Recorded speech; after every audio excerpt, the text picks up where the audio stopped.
am Sergeant Commander Hari. I am the Staff Officer Medical of Goa Naval Area. The Indian Navy, as an aid to civil administration in their fight against coronavirus, has instituted few measures in Vasco and South Goa. One of the prime initiatives by the Navy is setting up of this vaccination center, which will decongest the workload at the ongoing vaccination center, Ravindra Bhavan, which is run by the government, and which will aid in vaccinating civilian population more than 45 years. As of now, the center is undertaking vaccination of more than 45 years age group. Probably in a week or so, with the directive from government, we will be able to start vaccination for 18 to 45 as well.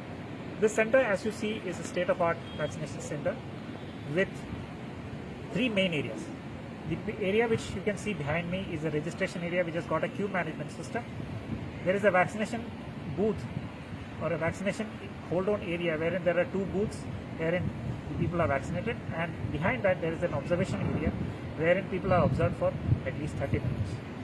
So this center will cater to a population of to a queue of at least 500 to 550 people every day. It's capable of doing it. We request all the people of Vasco and South Goa to utilize this facility so that we can join hands in the fight against corona. Thank you.